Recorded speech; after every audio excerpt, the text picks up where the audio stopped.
I'm a bit shocked.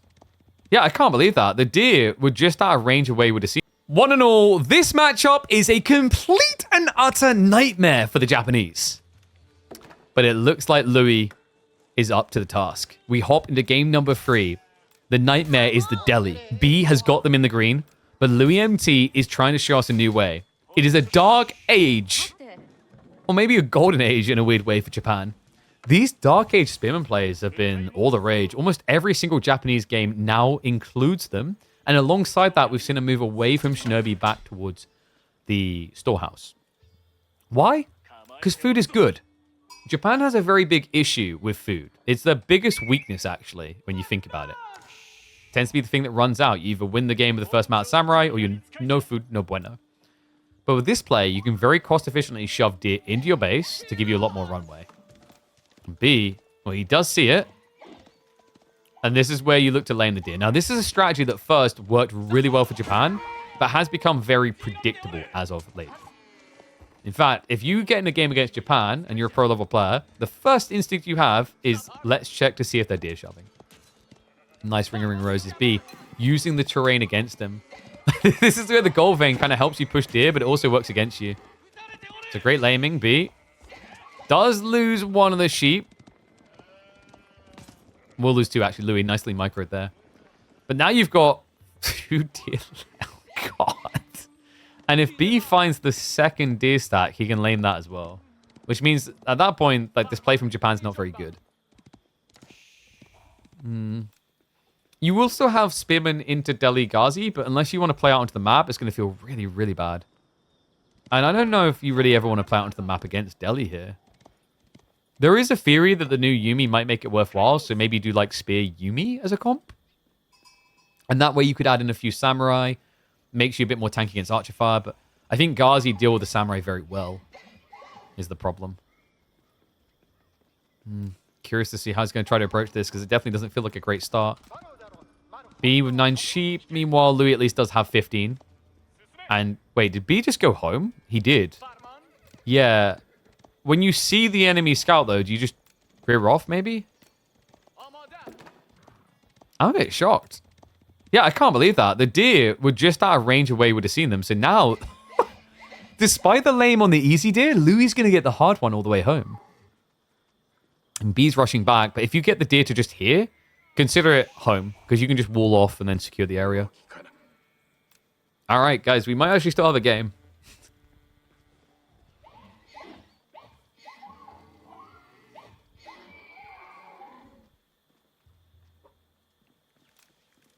Wait, did Neri just flame me? I just saw that. Smart and KP shouldn't be in the same sentence. I've seen you type. I wouldn't be so judgmental.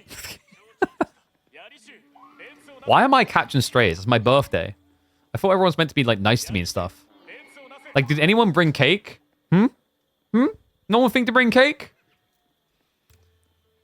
You guys just think I'm like Terry from Brooklyn Nine-Nine with the yogurt, huh? Just can't have it. Any tips on pushing deer with spears? Sure, like 3 is the magic number. 3 makes it very easy because you just create a concave and then aggro the deer in. And spears can get very close to deer. The aggro range is quite interesting compared to other units. So it gives you a high degree of control on positioning. You see what he's doing here where Louis just moves one, then moves this one last. Like typically, if you want to be very careful about it, what you're looking to do is you move the outskirt spears first until the deer kind of overlap towards each other, and then you push the center spear in. And always look for terrain that you can use. Like, once you've got these tree lines, you can be very brain dead. Because, like, where are the deer going to go if you run at them from this direction? There's only one way. And Kura is the only way. Folks, if you're opening with the Dark Age Spears, you're not really going to be going Koka. I don't think there's... I'm trying to think there's any situation where you want to go Koka. Koka's value is that the unit won't be countered at first, but the problem is when you've built Spearmen, you've already told your opponent they need to build a counter to light infantry. Even if they built now into Samurai, you'd still think archers are good against Samurai. And Onibugeisha also get countered by archers. So yeah, like, it kind of feels... I think the way I've described it before is it's almost like going... God, it's not even fair to say School of Cavalry, because School of Cavalry has good units. But like it's kind of like playing Byzantines and going Hippodrome and then opening up and following with 2 additional stables. Like, what are we doing?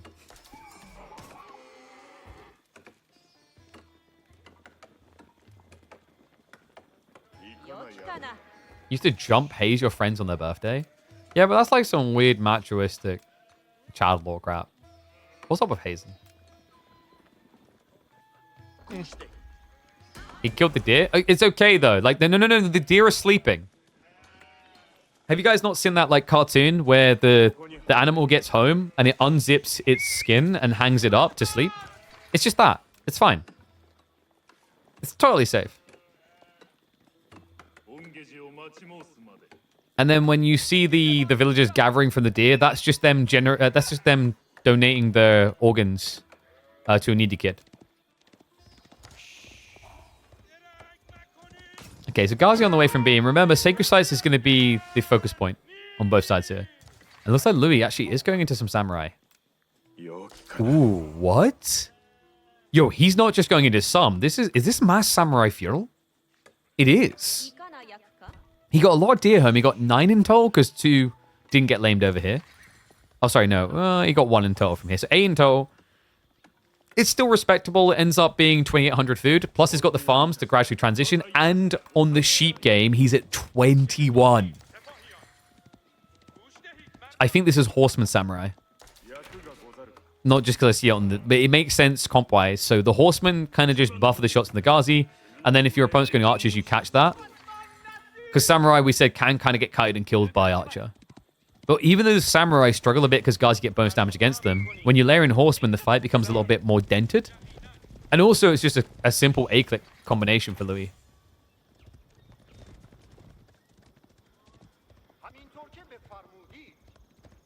How strong Samurai compared to English men-at-arms?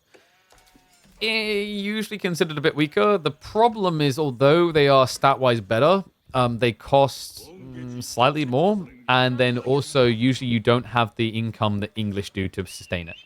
That's why this is a very different, rarer situation. With the Deer Shove and the Kura, you have a little bit of runway. The big problem with English men-at-arms compared to Japanese men-at-arms in feudal is English can just add in farms very organically. 1 cluster, 2 cluster, 3 cluster, 4.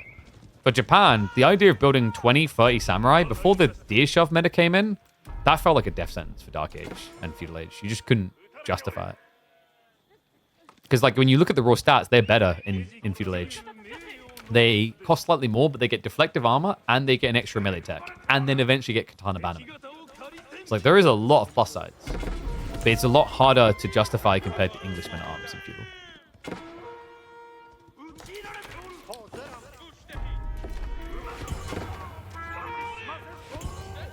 Only 6 sheep left over. He has got good deer spawns, though, so it's not too much of a threat. Obviously, the boars are irrelevant for him. Samurai now moving out. B is going to switch over to spears. I don't know, man. This is like looking pretty good for Louis. We've got the right timing. Daimyo's on the way. If he ever gets to Daimyo 2, it's kind of curtains. Because in Feudal Age, that'll mean buffed up Horseman and buffed up Samurai. And remember, if you buff up the Horseman with Uma Bannerman double melee tech, you're basically hitting as hard as Ghazi. For less.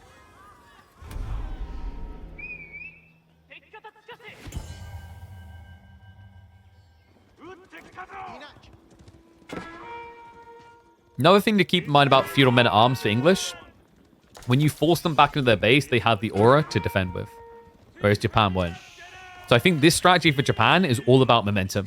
If you can't keep strangleholding your opponent, it's going to start falling off, and at that point, your only instinct is to go Castle Age, which is a good point in the game for this unit comp. You know, you get a Dark Shi tech, that's +6 damage. And also, once you're vetted up, you can deal with Ghazi really well. I think that's the other fear B has. Like, this is a classic counter to Delhi if you think about it. We used to see it with mass HRE men-at-arms. Saves that mass feudal heavily armored units makes you freak out as Delhi. You think the Ghazi are the kings, but they have limitations. And because you usually scale archers, spears, etc., these are all things that just are going to perform worse if your opponent's ever able to sneak a tech up. Yeah, it puts a lot of pressure on you to remain present.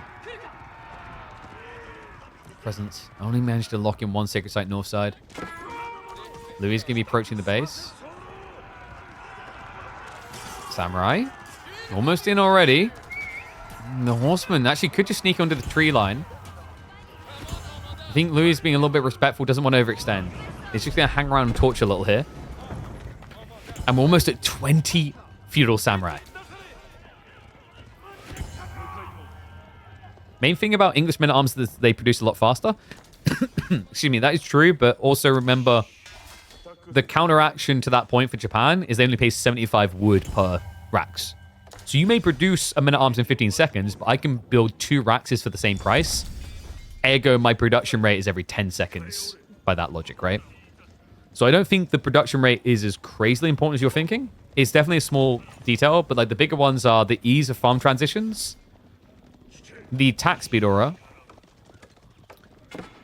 and the slightly cheaper costs. Because like, remember, if your farm transition's even better, then the fact that percentage-wise more of your cost is into food than gold is even nicer for English. Why not go castle now? I think he just wants to secure the map. You don't want to give your opponent anything because there's a risk of starving him out. And also at this stage, you know, what's B going to do? You can see that he can't rush an age out because he's threatened. So adding in more samurai doesn't feel bad. We are now getting castle around the corner. 23 samurai is a solid number. He'll look to float to over 30. You can even just straight up add in Mount Samurai because now B's not really going to have any answer to that. Yeah, because this is the thing. You see Mass Samurai, you don't want to be producing spears. Although you think Ghazi can answer Mount Samurai. Yeah, but only if they heavily outnumber. Here we go, floating gate now on the way. I love that we're seeing Katana Bannerman in Feudal Age, by the way. It's just rare. If you think about the feudal choices, Bannerman-wise, in recent weeks, maybe Yumi's #1 and then Uma Bannerman, and then Katana's last. Katana's never really been that high of a priority for people in Feudal.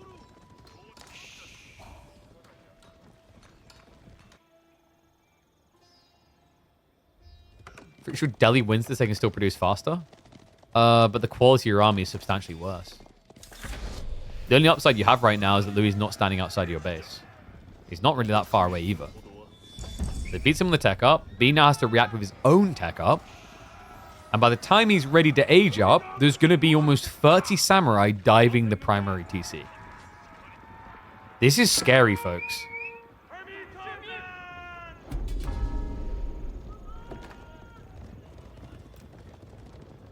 B, I think he knows what's coming as well.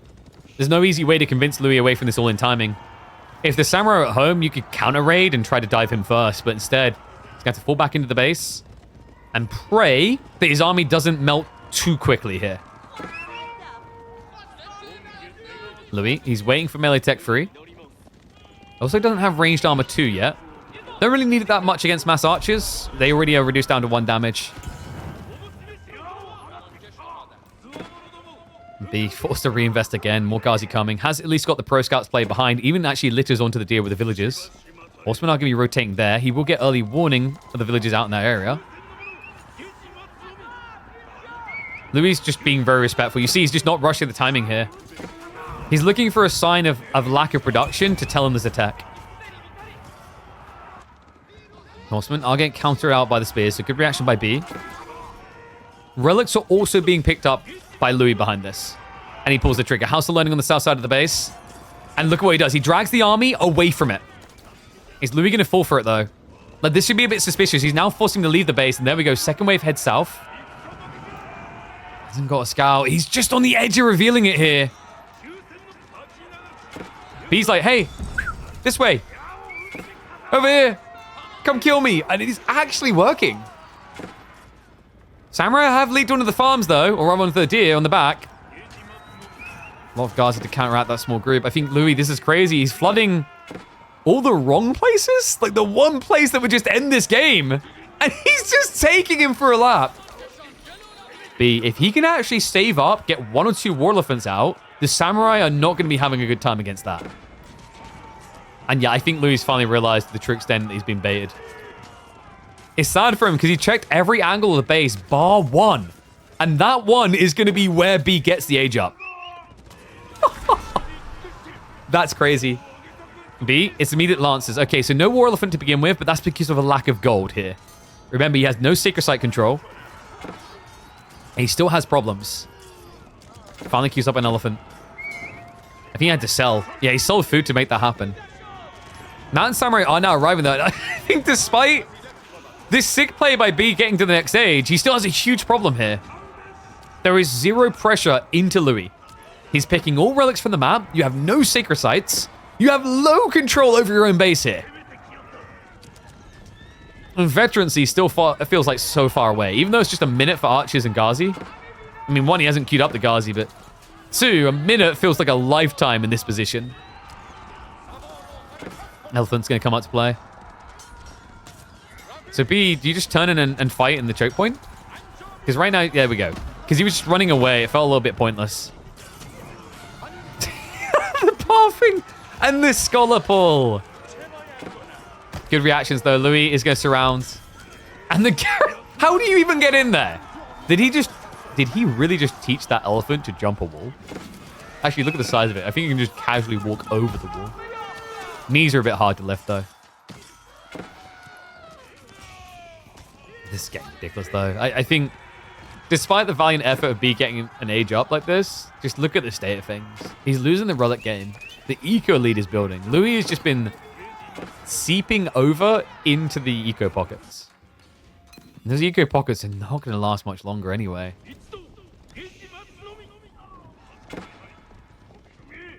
Why didn't you just torch every building? Because idling his opponent out is just as effective as killing the buildings. If he can't gather, he can't build. And build faster. Build much faster. Oh my god. Oh, Louis MT, that pathing. I mean, this is still enough to burn through, actually. I don't think you can keep the wall up. Yeah, B knows it as well, so he leaves the area. Has still got the gold to the south side he can pivot back onto. But there is a horseman waiting in the area.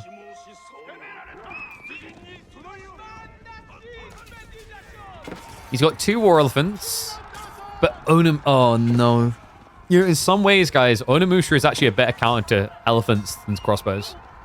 You pay more, but you're actually much better at attacking into the enemy base to snipe them. Because crossbows arrive really slow, and they can't kite as easily. But Onimusha, like, how do you ever catch them? Now, it's a bit dangerous into Ghazi mass, but the Ghazi would have to dive through mass samurai of both the foot and horseback variety. That's painful. To add to the positives for Louis, by the way, did we get... Yeah, we did get level 2. So he can actually afford to go for an Uma Bannerman to buff all that cav. Second time we see Japan clap Delhi. Is this matchup now Japan favored? It's looking really good with this Dark Age Shove. I think the Dark Age Shove fixed a lot of problems that Japan had. Similar to how Pro Scouts fixed a lot of all the Dragon issues. This cheap Rax, which just felt really bad. I'll be real with you. Like, Dark Age Rax spam felt like a meme until people made it about Deer Shove. I feel like the Deer Shove is the only true reason why this feels so good for Japan. This feels even better. Find some of the gold on the north side. All right, at this point, if I'm Louis, I'm just all chat typing, I've got 5 relics, bro. Let's go next.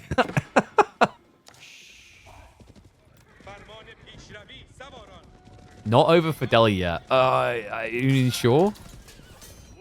We shouldn't really be delusional about this, though. This is a small percentile recovery arc. B has a lot of problems to solve. He doesn't have permanent food. He doesn't have great gold access as this game goes on. He's taking very big risks right now. And this might just be the chomper. The Mount Samurai are back around, waiting on the economy. Louis? Yeah, we'll be able to protect a few. And no, Louis didn't Yorishiro his TC. It's just the worker kills. It's added up.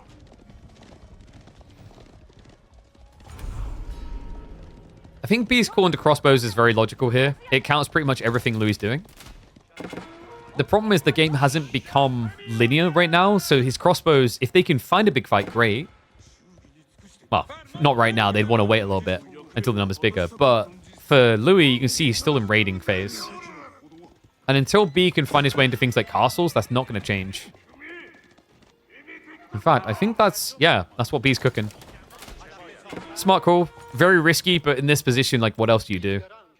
Because you know, the longer this game goes, the more villages you're losing. At least if he gets castles up, he can protect his corner and then just play for farms.